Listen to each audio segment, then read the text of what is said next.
kohe filmimiseks ja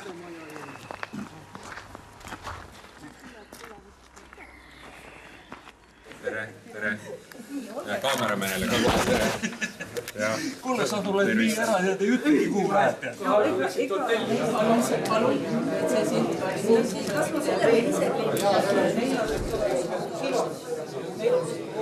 Kes? Okei. Aivar, kas panen selle kolm üles?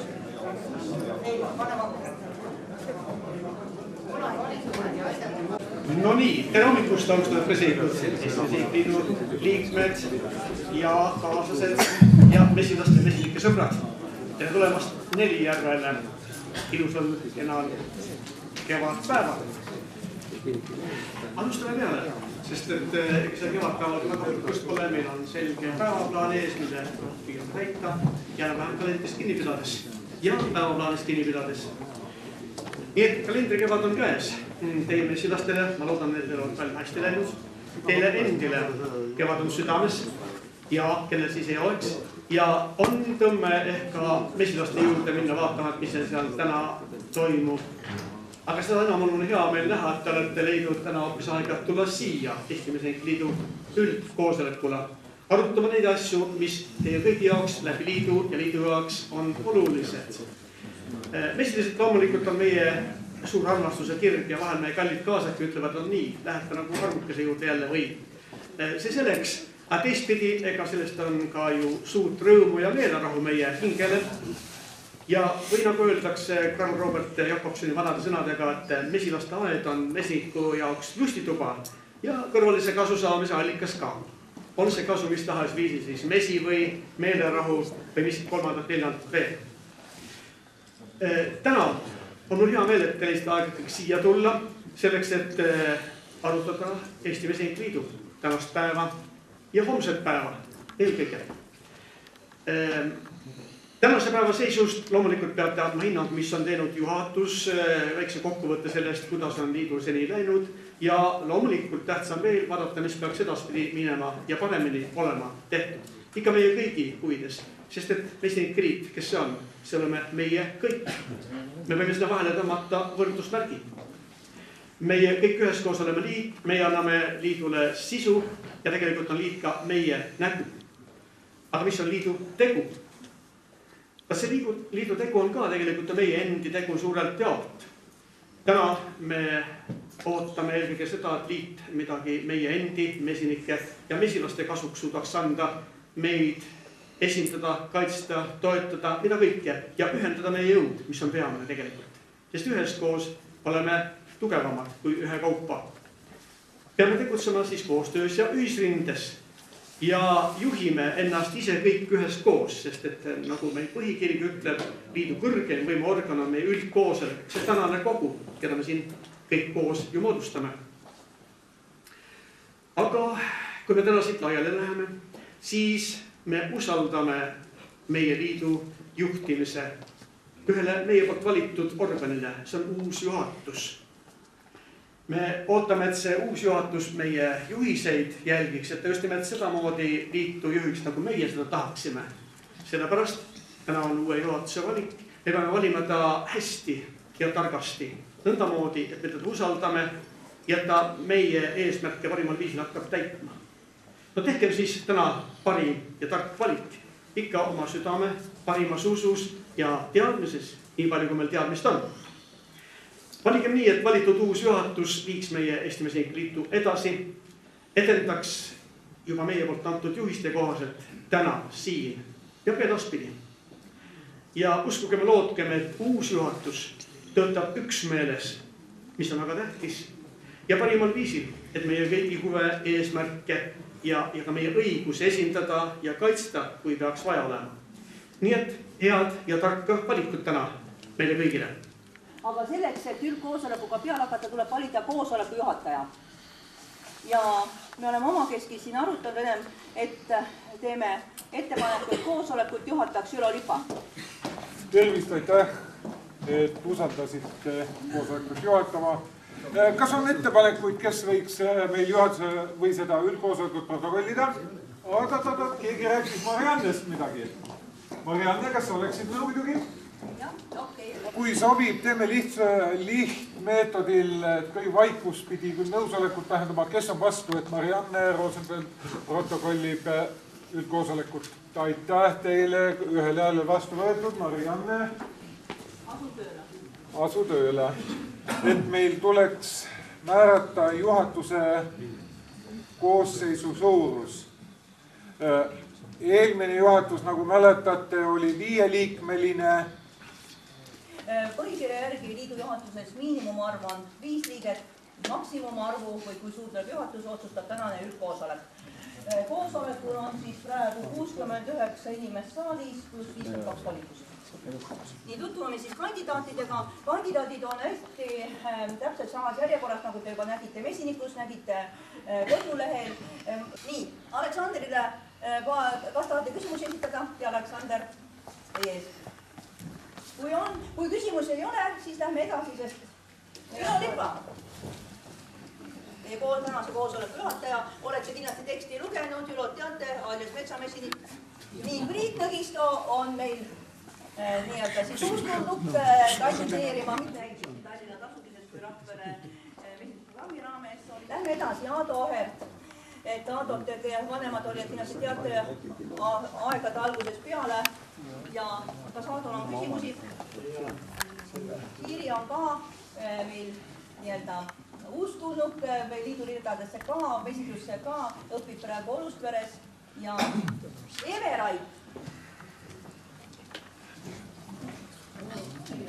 Eve on siis kandidaat, keda on üles seadnud Pärnu mesinduses Seemaraus. Mina olen vastu. On Facebooki inimene, siis nendel ei maksa üldse rääkidagi või küsida, kas sa Read tead, kõik teevad Read, sest Rea on väga tugev ja kindlakäeline. Andres Tambla on täna Eestist ära, tema ei saa selle tõttu osaleda ainult kandidaatidest. Hallo Vaim. Nii. Maire Valti. Nii, Maire ka vist ei vaja üldse tutvustamist, Maire kõik mesinikud teavad, praegu meil mesinike nõustajana. Tanel Vein, palun. Ka tulnud Mesinike Liitu läbi kursuste. Häälte lugejad, palun ennast üsna valmis panna, sest esimese punktina peaksime me nüüd ära otsustama, mitu inimest saab juhatusse. Praegune juhatus arutas seda asja päris tuliselt, niipidi ja naapidi. Jõudsime numbrini 7, mis oleks juhatuse ettepanek. Jah. Ettepanek on selline, et kuna nüüd me oleme paljudest asjadest oleme rääkinud nii palju, kui ma mäletan, kogu aeg ühed samad probleemid. Nii, ja praegu tundub, et väga palju on sellised juhatuse kandideerijad, on sellised üsna teotahtlised ja tahavad midagi ära teha, siis ma leian, et 11 liiget ei ole ka suur ja see on täpselt kenasti paarite arv. Et mina teeks küll ettepanekut teha suurem juhatus ja teha see valida 11-liikmeline juhatus. Aitäh. Ettepanek number 2 on 11 liiget. Kas on veel ettepanekuid?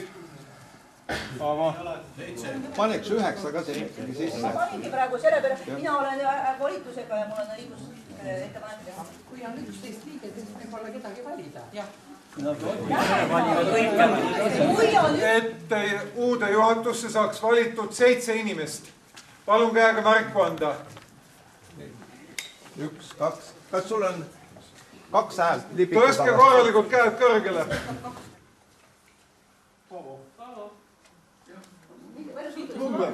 10. Tukku ära tuku. Nõndaks, aitäh. Kes on selle poolt, et valitavasse juhatusse saaks 11 liiget? Palun käega märku anda. 5, 8, 9, 10, 11, 12.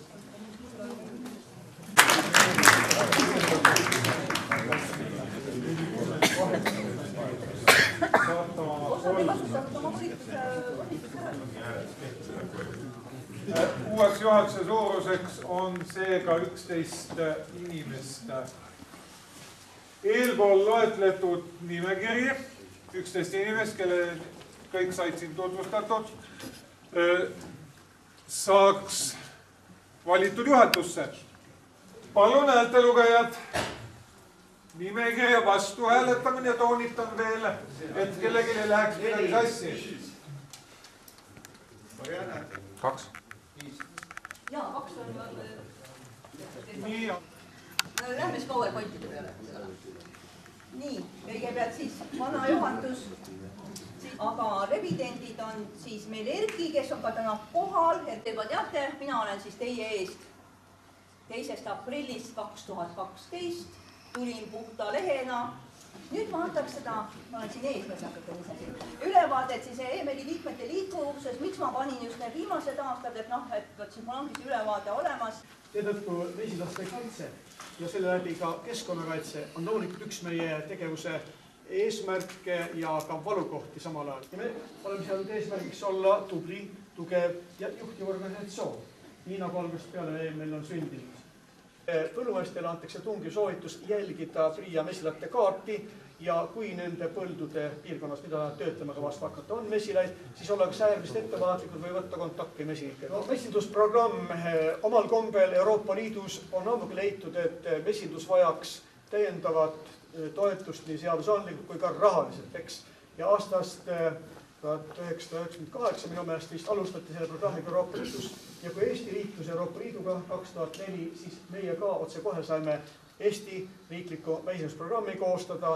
Selle mõte on taoline, et Euroopa Liit annab 50% sellise programmi rahastusest, kui liik on valmis sama palju ise andma. Tegelikult teavet levitada, tarkust levitada, mesinikele uusi teadmisi ja ka neid tarvilikke võib-olla seadusandlikke muid teadmisi edasi anda. Ehk teave levib. Väiketrükised samuti, raamatud. Eesti Mesinike Liidul on Soome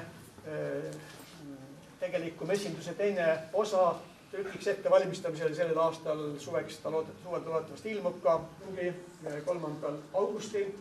Ka seal arutati mesilaste hukkumise teemat, keskkonna üldist saastamist. Seal on ka Keskkonnaministeeriumi, Keskkonnaameti ja teiste ametkondi inimesed kohal, kes on puutumuses, veeseaduse tegijad ja veel teisedki. Ja arutati seda, et tegelikult mesindus on ja mesilased on nagu keskkonnaseisundi indikaator. Tartu on meil stabiilselt kogu aeg olnud oma õppeklassiga. Viljandis on olnud nii tasulisi kui tasuta. Tänavu on siis Eestimaal enam ei olegi vaja, et lähme nüüd Eestimaalt edasi Lätti. Eelmine aasta käisime Lätis, sel aasta lähme jälle nendega Lätti juba. Mesilase kaitse päevaks, nüüd võeti juba, kus üles võeti need seal Aleksander, mis koht see oli, kus kinnitati kõik ära see, et ongi rahvusvaheline. Mina käisin kaasas ka eelmisel korral Soomes, õppisin selles formaadi, selle põhimõttel, mis sinna kaasa võetigi ja väikese oma tiimiga me saime väga hästi tehtud. Sel aastal oli vist Riias kiidetud, et meil oli Erki oli meil päevajuht, kes siis seda modereeris inglise keeles ja tegelikult oli selline tore päev. Et kas on tarvilik olla? See on seesama Põhjamaade Baltimaade mesindusnõukogu üks väljundeid, aga teisalt on ka kõikide maade mesinike liidud on esindatud Kopa-Koetšega meerühmas ja see on farmerite ja kooperaatorite ühendus ja samal ajal on seal Euroopa Komisjoni juures ka meegrupp, nii et nende kahe vahel on selline tihe side. See meegrupp komisjoni juures on see, mis võtab vastu otsuseid, võib teha ka ettepanekud komisjoni selles suhtes, et võib-olla mesindusprogrammi muuta, raha juurde anda ja edasi. Aga see Kopa-Koetšega grupp on nagu sektorite poolt, rahvaesindajate poolt. Ja me oleme ka rahvusvahelise organisatsiooni Apimondia liikmed, eks ole, ja siis saame sealt infomaterjali, käime siis aeg-ajalt ka Apimondial, kui ta ei ole väga kaugel, me käisime suure seltskonnaga, nii-öelda üle 44 inimest käisime Ukrainas, aga nüüd Istanbulis ainult läks Aleksander üksinda teised. Meil suuri tegijaid ja on väikseid tegijaid. Ja meie eesmärgiks ongi tegelikult seista kõigi eest, mesilaste ja kõiki mesinike eest alates ühest perest kuni tahas suure rohvi mesilani. Nii et selles mõttes me tahame olla loomulikult juhtiv ja kõiki silmas pidav ja kõiki toetav ja kaitsev ja edasorganisatsioon. Aga me ei saa kuidagi öelda, et me tahame, et me oleme katus, sest et me päris katus ei ole. 20 000, mis me saime riigid, seal oli kogu ajan tegevused ära teha. Siis oli teadmussiirde projekt, see oli siis mesinike ettevõtjate õppesõit, 7 Lääne-Virumaa riigi ja muud tulud, et seal on siis osalustasud, teabepäevade korraldus, koolituskeskusest laekud raha ja siis ettevõtluses kolma. 7% on mesindusprogrammist kaetud, kontori, telefonid, asjad.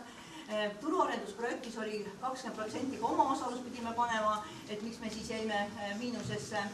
Katrin saavad mesindusprogrammi arvelt palka ja väga väikese intressiga 4% saame. Saime oli siis 163 035,21 eurot. Miinusega, ärge ehmatage selle miinuse peale ära. See on selles mõttes, et me teadlikult tegime teatud kulusid, kui koolituskeskus eelnevatel aastatel oli väga suures kasumis. Koolituskeskuse tulem oli meil eelnevate aastate perioodi tulem oli 56 000, eks ole, siis on meil praegu miinusega, et tegelikult me kasutasime seda eelmise perioodi positiivset raha, mida me olime teinud läbi kursuste. Ja iseenesest dokumendid, kõik kontrollitud aruanded, kõik vastasid seadustele ja siseeeskirjadele. Juhatuse liikmed võtsid enamus juhatuse liikmeid võtsid kõikidest koosolekutest osa, mis olid toimunud. Kõik protokollid on vormistatud korrektselt. Kokkusukutsumised, kõik asjad on põhikirja järgselt ja liikmeid on olnud siin nüüd siis 2017 aasta alguse seisuga natuke rohkem kui lõpuseisuga, et lõpuseisus 601. Ja lepingute osas, et on Marianne, Aivar ja Katrin siis palgalised ja üks laenuleping on hetkel. On olnud veel mesindusprogrammi raames ehk siis 3 tasulist kursust, mis on siis e-mailile sisse raha tulnud. Ja suurimaks saavutuseks võib siis lugeda NBPC-d ehk siis Põhja-Baltimaade mesindussümpoosiumi korraldust, mis viidi väga professionaalselt läbi ja sealt kes osalesid, on kõik nagu väga positiivselt tagasisidet andnud, et me saime väga hästi hakkama. Kui me räägime, et meil on üle 600 liikme, siis liikmemaks on siis nii palju selle aastast laekunud. Teed pilti, kui president tuleb, eks ole. Ma loodan parimat, loomulikult, ja koostöös saab sündida parim. Ma loodan, et see juhatus saab oma tegevus olema üksmeelne. Aga loomulikult ka mitte nõndamoodi, et keegi oma arvamust ei avaldagi või ei soovi, et tema arvamus jõuaks arvestamisele. Ikka me loodame konsensusele, aga erinevate ja võib-olla kõiki huvi ja osapooli arvestavatele otsustele. Et ei oleks jällegi põhjust öelda, et tegu on ühe inimese näoga liiduga.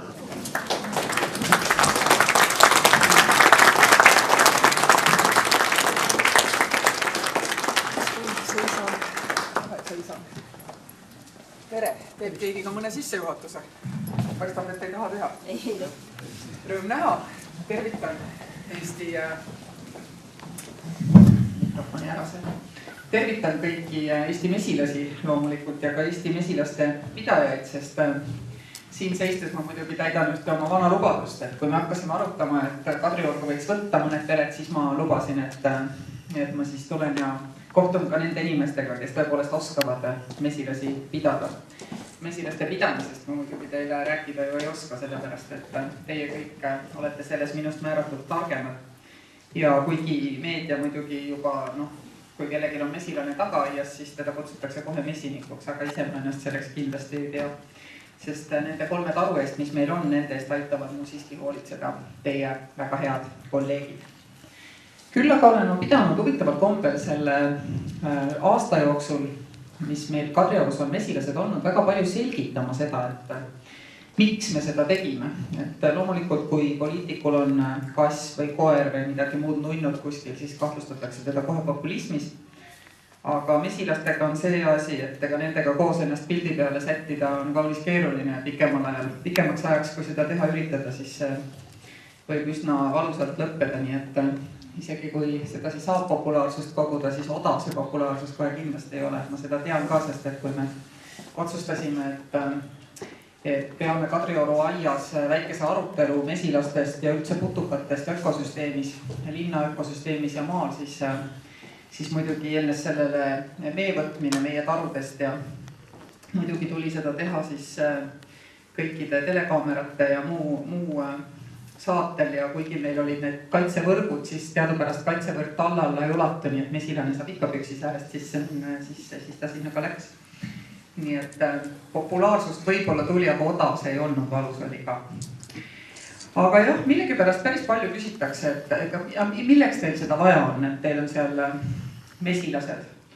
et tegelikult mina käsitlen Kadrioru mesilasi selliste pagulastena, et nad on linnas peidus. Mesilane on ökosüsteemi osa ja tihtipeale linna ökosüsteem võib kummalisel kombel täna olla isegi puhtam, kui seda on maa ökosüsteem, sest linnas me ei ürita oma mulust saaki saada, eks ole, ja siis on seal puhtam olla.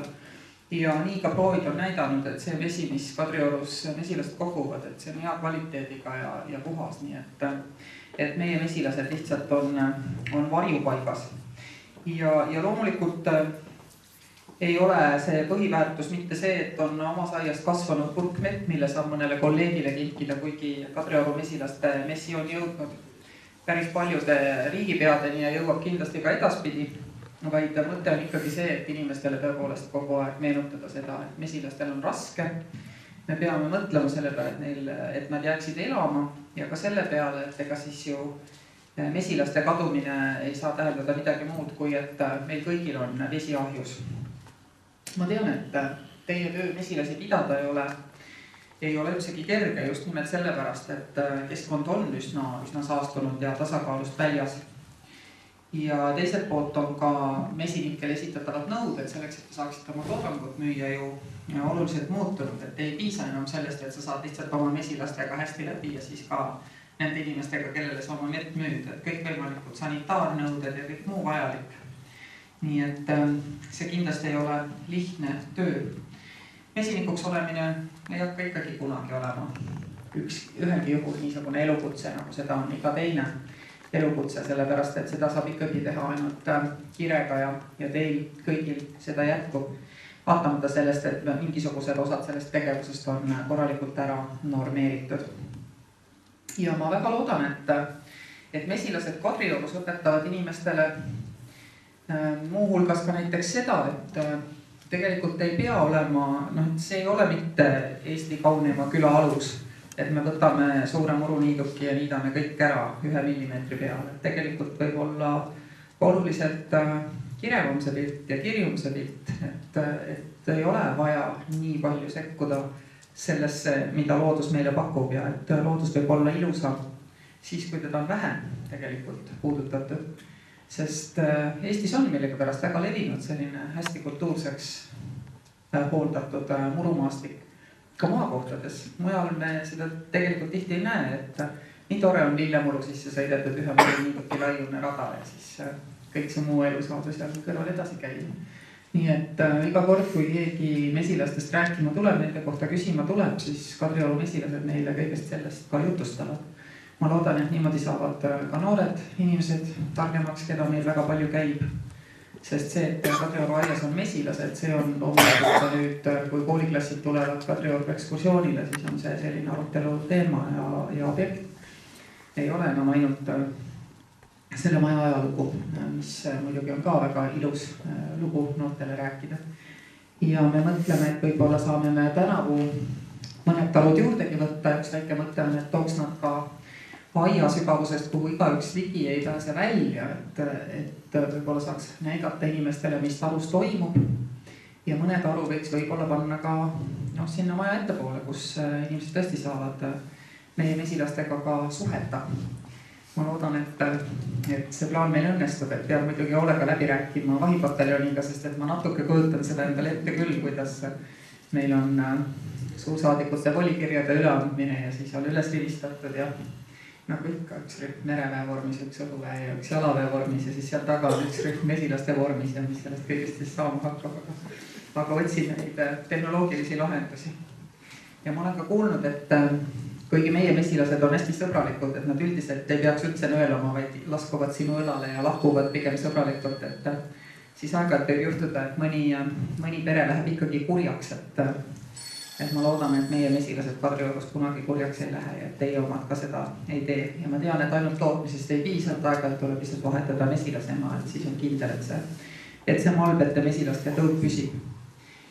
Ja rääkida mesilastest, mesilaste pidamisest ja üleüldse ökosüsteemidest ja putukate osast ökosüsteemis väga vaja, sest et mesilane, kuigi ta on kõige nunnum, ütleme selle riigi esindaja, kellest inimesed taast vähe teavad, palju raskem on kindlasti marjalutikat näiteks teha inimestele armsaks kui mesilast, eks ju.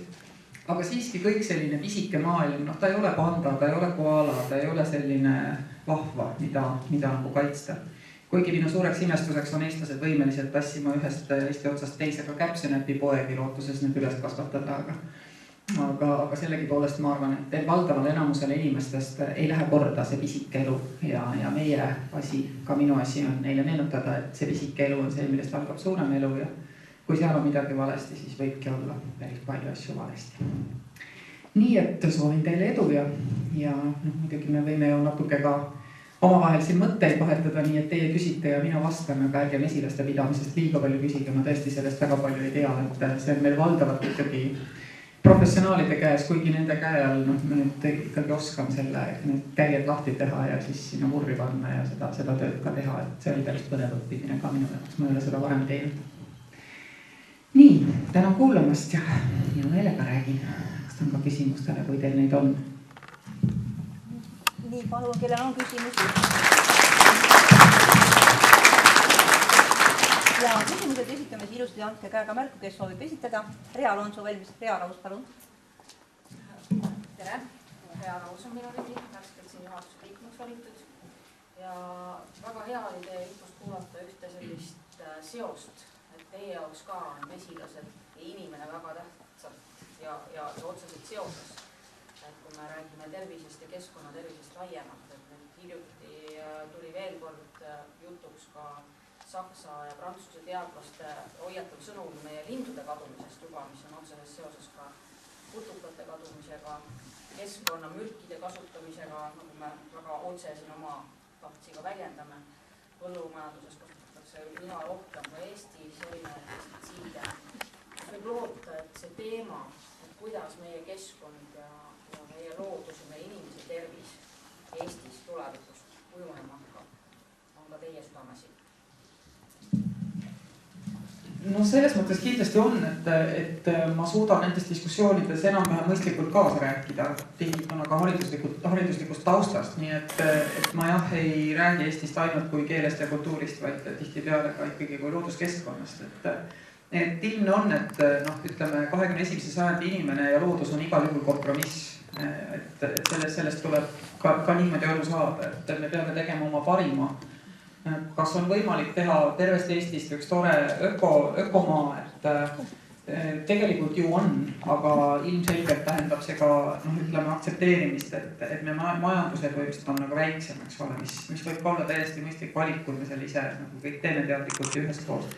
Aga teistpidi on kindlasti võimalik ka tuua loodust rohkem, just looduskeskkonda rohkem linna, et väga palju räägitakse tänagi, ma olin hommikul Edeks Lasnamäel, et nende projektid on nüüd ikka päris mitmed just sellele suunatud, et teha Lasnamäele katusaedasid, teha rõdudele selliseid aiakaste, teha maha jäetud hoonete vahele sinna veelramaid, et teha seda, tuua seda loodust.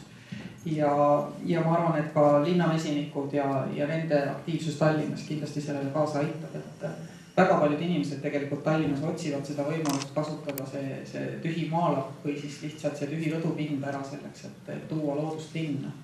Ma arvan, et see võib olla päris mõistlik valik, mis puudutab pestitsiidide kasutamist ja maal toimetulekut selle tasakaaluga, siis siin tulebki rääkida, kuni see teadlikkus tõuseb. Õnneks meil on ju päris kõva koolkond tegelikult just mesilaste ja kimalaste uurijaid Maaülikoolis olemas, nii et me ei pea, meil on natuke lihtsam, me teame, mismoodi see tasakaal tekib, paigast ära läheb ja mis me teha saaksime. Et ma arvan, väga paljudel meiesugustel riikidel sellist head teadusbaasi üldse ei ole, et professor Marika Ment ja teised, et kindlasti on suureks abiks meile kõigile, et mõista seda putukate osa ökosüsteemis.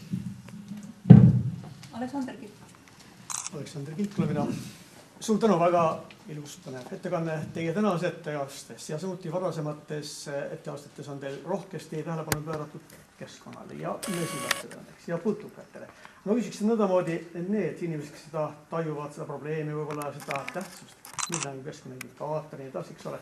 Aga suurem nagu inimesed ei taju seda veel. Nad elavad konveieris ja mida teha selleks, et see jõuaks ka nendeni, mida saavad ka mehnikud teha selleks, mida te arvate, kuidas see kõige paremal viisil jõuaks kõigi teadusse, et oleks ühiskond oleks keskkond teadlik täiel määral ja mesilaste sõbralik. täiel määral ei ole maailmas kunagi midagi hästi, see on ka täitsa kindel, aga ma arvan, et seesama linnamesindus ja see looduse linna toomine, sest et inimesed, Eesti inimene, minu meelest hakkab meil ka tekkima praeguseks juba üks kiht inimesi, kes nagu vabatahtlikult ei lähe sinna, kus torgid ja naelapesumised, et seetõttu tuleb see tuua linna ja rääkida sellest, et see on äärmiselt oluline. Mul on tegelikult kahju, et roheline erakond Eestis uuesti parlamendist välja kukkus ja võib-olla on täna isegi kergelt esoteeriline pigem kui roheline, et tal kindlasti on oma koht alati diskussioonide mõjutajana, aga kuna meil seda ei ole, siis ma arvan, need ongi need samad mesinike selts kuni ornitoloogia selts, kõik need, kes midagi teavad sellest, mis on loodus, et rohkem on vaja rääkida ja kindlasti me ka sellel suvel, eelmine suvi me rääkisime mesilastest ja ökosüsteemist Kadriorus, kindlasti toimub midagi ka sellel suvel, mis on pühendatud looduskeskkonnale. Me oleme ka püüdnud Kadriorus metsaküsimusega tegeleda, aga elu on praegu näidanud, et see vajab mingisugust suuremat jõupingutust, et saada aru, kelle andmed, kuidas, et me usaldaksime uuesti ka neid inimesi, kelle kätte sama andmed, mis käivad metsa kohta. Hetkel lihtsalt iga teadlase andmed päris hästi ei leena neid, et seal on vaja mingisugust suuremat usalduse taastamist, aga kindlasti vaatame, kuidas ka selle probleemiga saab tegeleda. Aitäh. Maire Valtin. Maire Valtin, olen nõustaja ja küsin, kuidas te suhtute mõttesse, et Eesti mägi võiks olla mahe-Eesti? Nagu ma ütlesin, et mulle väga meeldib nii mahe-Eesti kui loodusturism, aga ma tean, et need tegelikult ei ole kõrge lisandväärtusega, piisavalt kõrge lisandväärtusega, nii et me võiks öelda, et me ei peaks tegelema muud tüüpi majandusega küll, aga kui me võtame endale pähe, et meie see IT startup nagu sektor, eks ole, et see võiks meid toita ära enamus, kui praegu meil on 5% SKT-st on info- ja telekommunikatsioonisektor, siis selle kõrvale ju mahub täiesti vabalt nagu kõik see ökoteema ja see valdkond maailmas kindlasti on tõusev. Aga probleem muidugi on ja jääb selles, et loodusturistid, kes tulevad sellisesse öko-Eestisse, et nad teevad lõkke peal süüa ja magavad telgis, et nad erakordselt vähe nagu seda lisandväärtust majandusele pakuvad. Täna on see kindlasti niimoodi. Et minu pärast, kui kogu Eesti ühiskond oleks sellega nõus, siis me saame seda teha, aga see tähendaks seda, et mingis mõttes meie kasvukiirus, eks ole, ei vasta sellele, mis siis, kui me ka arendame tööstust. Et seesama, võtame selle tselluloosi näite. Tselluloosi lisandväärtus võrreldes tavalise ümarpuiduga on 4-5 korda kõrgem, puidugraanulil on 1,45 korda kõrgem, eks ole. Nii võttes oleks justkui kasulik, kui me vaatame puhtalt majandust. Me vaatame midagi muud, siis me võime saada teistsuguse tulemuse iga ökoloogilise sammuga, iga puhta looduse hoidmise sammuga. See valik tuleb meil teha ja see valik tuleb ka teha faktipõhiselt. Aitäh. Erki Naumann. Erki Naumann, Tallinna linnavesinik. Et mul on küsimus, et kõikide suurte eesmärkide poole me saame väikeste tegusate sammudega. Et millised on presidendi ja presidendi kantselei sammud tuleval 20. mail toimuval üleriigilise mesilase kaitsepäeva puhul? Et senini on mesinikud käinud lasteaedades ja teinud tublit teavitustööd. Et kas on ka riigi poolseks sellised plaanid, et mida saaks ära teha, et seda teadmist rohkem tõsta mesilastele? Ma ei usu, et me saame teha Kadriorust eraldi sellist mesinduse tuuri ka Tallinna koolidesse ja lasteaedadesse, aga ühe teemavaldkonnana, millest lastega ja noortega rääkida, on see kindlasti kogu aeg olemas ja kaasas. 20. mai vaatame, mis siis juhtub, kindlasti midagi juhtub. Aitäh. Aivo Sildik. Aivo Sildik, loodusainete õpetaja. Eestis on päris palju kapitali, puhast joogivett ja metsa ja mida maha võtta, aga see suurim kapital on ikka inimene, millest juba tasandil juttu oli. Kuna ma puutun noortega kokku, siis mul on selline hea küsimus, et mis te arvate loodusspetsialistina, et kui kõrgeks see urbaniseerumise protsent võiks Eestis tekkida või jõuda, et me veel oleksime jätkusuutlikud. Tegelikult oleme väga kõrgelt linnastunud uus põlvkond. Kus see piir võiks olla, et äkki peaks piiri ette panema, et keelame ära. Mitte seda just, aga et me mõistaksime olukorda, millal on see kriitiline mass käes. Et me võime rääkida, et me toome mesilased linna ja nii edasi, aga sellest on üksi vähe tegelikult. Ma tegelikult arvan, et paarikümne aasta perspektiivis teeb meile hirmsasti nalja see, et meile tundus, et maa jääb tühjaks ja kõik lähevad linna, sest kuna töö ja geograafia on järjest vähem omavahel seotud, siis inimeste elupaiga valik muutub järjest vabamaks. Et täna on selgelt see trend, et tegelikult saab oma tööd teha mujal kui linnas. ja noh, eestlased ennekõike, aga ka muu maailma inimesed tegelikult väärtustavad seda. Ma arvan, et 20 aasta pärast võitleme me kõik selle nimel, et ikka oleks võimalik nii elada, et naabrit aknast ei näe, isegi kui sa maal elad. Et niisugune koht nagu Eesti on, ta on klimaatiliselt stabiilne, mujal on palju suuremad kliimamuutuse kataklüsmid, eks ole, hõredasti asustatud. Sama suur kui Holland, eks ole, 1,3 miljonit inimest, et meie täna põhiline probleem on olla hästi valmis selleks. Me juba teame, et see trend on tegelikult pöördunud, et Eestisse toimub pigem juurderänne kui väljaränne, eks ole. Toimub mõlemat, aga juurderänne ületab. Ja me peame olema pigem nagu valmis tagama seda, et meie keele, kultuuri, komberuum ja ka meie viisid käituda looduses, mis muide erinevad väga oluliselt nendest ühiskondadest, kes on meist veel linnastunumad, et need nagu prevaleeriksid ja säiliksid. Et noh, miks ma seda ütlen, on see, et meie metsade puhtust ikkagi väga suurel määral ja ka teie äärte puhtust tagab see, et me inimesed ei viska prahti maha. Ja mitte kõik inimesed Euroopas ei ole sellised, et me teame, et tegelikult suurtes linnades hommikul on tänavad puhtad, lõunal veel näed, milline sillutis oli ja õhtuks pole lootustki, et paistaks kas on asfalt või on munakivi. Ehk et puhtus tihtipeale põhineb pideval koristamisel, meil põhineb puhtuse hoidmisel, seesama. Me peame kogu aeg seda oma keskkonda hoidma ja tegema selgeks ka siia tulijatele, et see peab niimoodi olema. Aga ma ei arva jah, et see linnastumise trend on meile põhimõtteliselt nagu kuidagi väga ohtlik. Ma arvan, et ei ole tegelikult. Aitäh. Eha Metsallik. Mina tahtsin lihtsalt presidenti tänada, et kuna meil on slaavlased naabrid idas, lõunas, Läti, Leedu ja Euroopa riikides, Tšehhi ja Poola, slaavlastel on mesinid väga kõrgelt austatud. Aga meil ei ole. Aga kui nüüd president hakkas lausa ise mesilasi pidama, et see on väga-väga positiivne mesinite jaoks. Aitäh.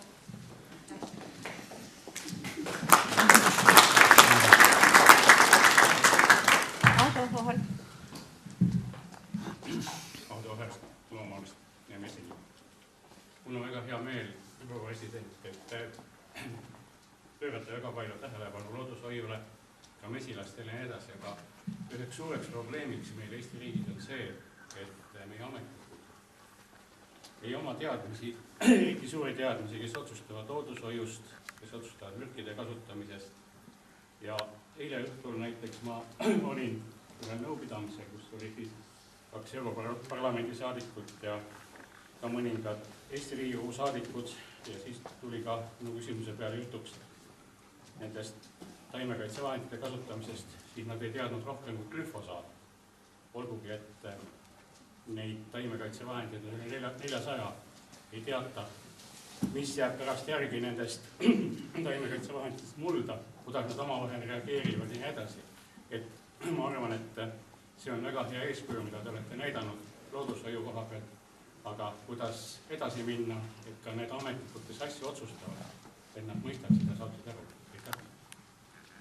No kõigepealt pean mõtlema, et minu meelest valdav enamus Eesti riigiametnikke tegelikult on päris heade teadmistega ja nad on ka päris, ikkagi nad on Eesti eest väljas, et neid leidub igas valdkonnas, aga kindlasti leidub ka neid, kelle teadmised ei ole piisavad võib-olla ka omaenda töö tegemiseks, et neid tuleb lihtsalt aidata selle informatsiooniga, et loomulikult, kui parasjagu on 5 aastat kõik on rääkinud glüfosaadist, et saab kasutada, ei saa kasutada, siis see on kõigil meelel ja keelel. Ja need ülejäänud, tegelikult need ongi kaunis keerulised ühendid ja see, mis nendega mullas toimub, ongi kaunis keeruline. Aga me peame eelkõige taastama ühiskonnas selge usu ja aru saama sellest, et esiteks uuringud ei ole halvad asjad ja teiseks uuringute tulemused annavad meile faktilise aluspõhja, mida me ikka veel võime erinevad tõlgendada, ka erinevad teadlased, eks ole. Aga me vähemasti lähtuksime alati nendest lähteandmetest ja lähteuuringutest. Et suur osa Eesti teadust muidugi põhineb ju ka välisrahadel ja välisprojektides osalemisel, et miks minu meelest ka on oluline, et Eesti teadusel oleks ka selline vähemalt 1% SKT-st sõltumatut siseriiklikku raha on just nimelt see, et välisprojektid ei tegele Eestiga. Et levinud on see mure, et nad ei tegele Eesti kultuuriga ja selle säilitamise ja selle uurimisega ja keeleuuringutega, tegelikult sama vähe ju rahvusvahelised projektid tegelikult on sisuliselt huvitatud sellest, mis täpselt Eesti pinnal, Eesti pinnases toimub, et sellepärast on ka sõltumatu teadusrahastamine Eesti riigieelarvest jätkuvalt oluline. Aga eelkõige, see on miski, millega minu arvates me peaksime ikkagi väga tõsiselt tegelema, et see teaduspõhisus, faktipõhisus, et minu arvates ei ole tegelikult suuremat, see paistab nagu ebaõiglane, kui seda öelda, aga minu arust ei ole tegelikult. Meil on üks põlvkond inimesi, kes on üles kasvanud igal aastal 1. jaanuaril ärgates ja nähes seda, et Maalehel kaaned on suured, Igor Mang aasta horoskoop ja keegi ei ole sinna Maalehe peale kirjutanud suured samal ajal. Tegemist on meelelahutusega.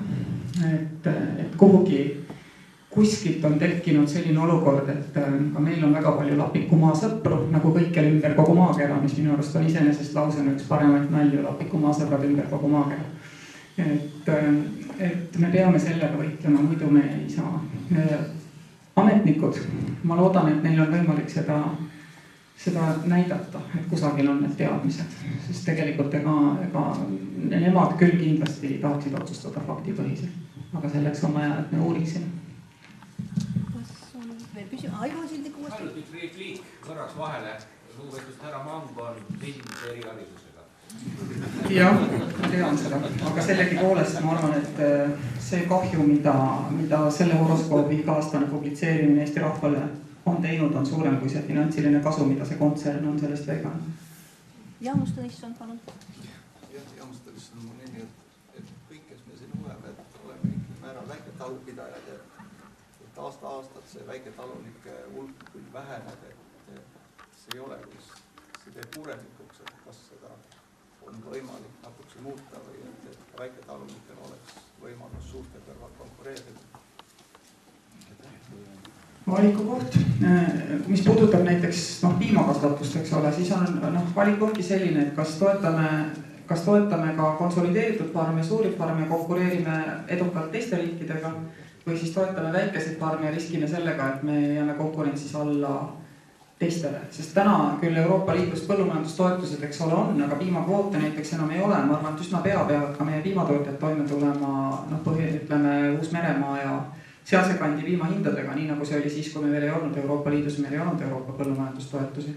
Eestis on tegelikult Euroopa Liidus suuruselt, karja suurus on teine Taani järel, muide, kui te seda ei tea, suurem kui kõikides teistes Euroopa riikides.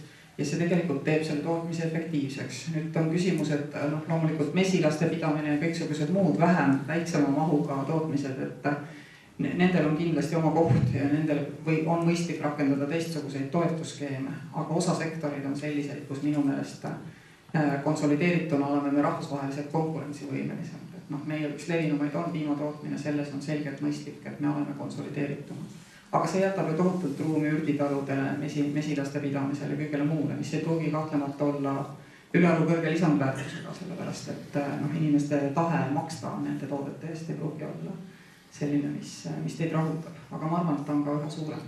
Lõppude lõpuks keskmise palga tõus Eestis on olnud väga kiire, nii et sinna alla peaks järjest paremini mahtuma ka mett ja ürte ja kõike muud sellist toredat käsitöönduslikku.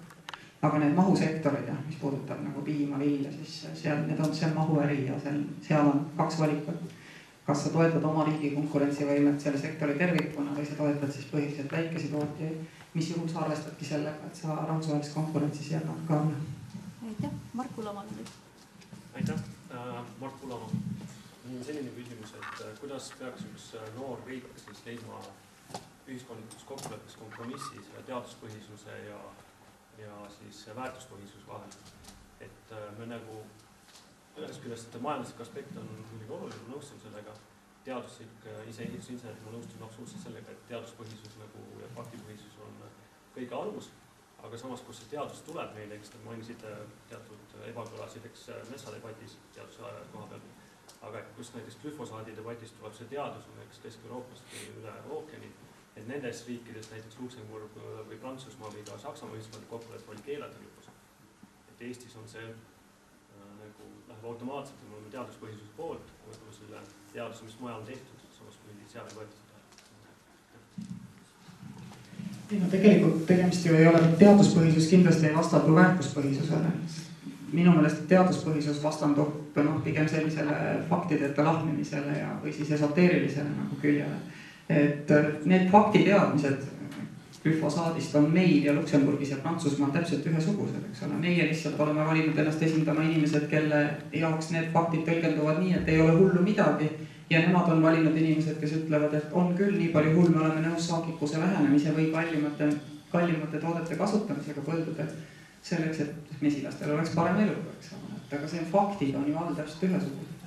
Et ilmselgelt meie ühiskond keskkonnahoius või ka jäätmekäitluses veel ei ole seal, kus ta võiks olla, aga ta ei ole seal ka näiteks selles, kuidas me käsitleme oma ühiskonnas puuetega inimeste õigusi ja võimalusi, puuetega laste vanemate õigusi ja võimalusi ja meil on endast ettekujutus kui vaesest riigist, mida me ei ole, me oleme jõukas riik, aga me peame siin kuskil selle mõttemalli ümber vaatama. Jõukal riigil on ruumi, tahtmist ja aega teha väärtuspõhiseid otsuseid ja kui me hakkame tegema neid puuetega inimeste osas, ma usun, me hakkame neid tegema ka mesilaste osas, et see on tegelikult üks ja seesama, see ei ole erinev. Kas on veel küsimusi? Küsimusi üle, Aleksander, võib-olla me siis täname. Aitäh kuulamast! Suur tänu,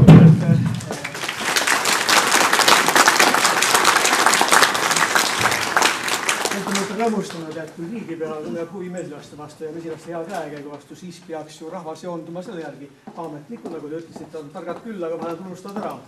Teie mesila on veel pisut kasvufaasis, aga te ütlete kasvab. Esialgu võib-olla pole teil kõike. Meil on sellised mesilad, kus tuleb ütluskuseid tooteid, igasugused seisusid tuleb. Võib-olla te võtaksite esialgu need, prooviks nõnda ütelda. Ja siis peale selle,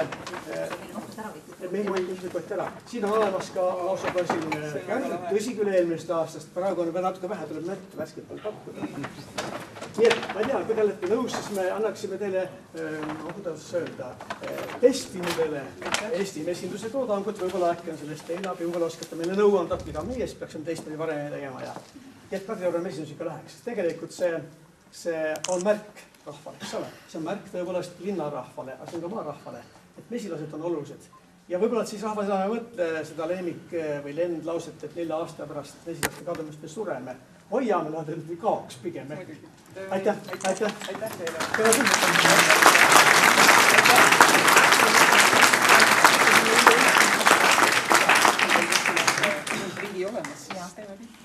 President tuleb uue juhatuse ja töömeeskonnaga pildi peale. Jah, et uus juhatus.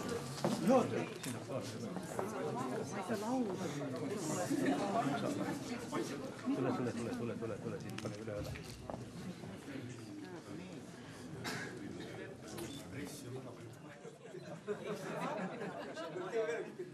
Sulle ka pilt. Kuule, vaata, lipp ei jäänud peale. Lõunaid. Seegi vahet, suur vahet.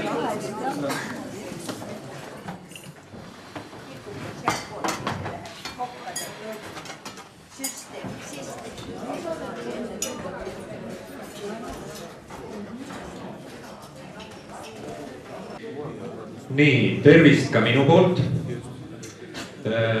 Suurem osal teist on juba siin saalis istutud päris pikalt. Nüüd sai vahepeal ka jalga sirutatud ja keha kinnitatud. Ma loodan, et teil tujud on kõigil hääd ja väga hääd. Ja me saame jätkata tänase päevaga. Ehk siis juba traditsiooniks saanud Eesti mesinike teabepäevaga, mis siis on seekord väga kevadised, päike paistab aknast sisse. Paljudel on mesilaspered juba oma puhastuslennud esimesed ära teinud. Vähemasti Saaremaal on see nii, et kui kuskil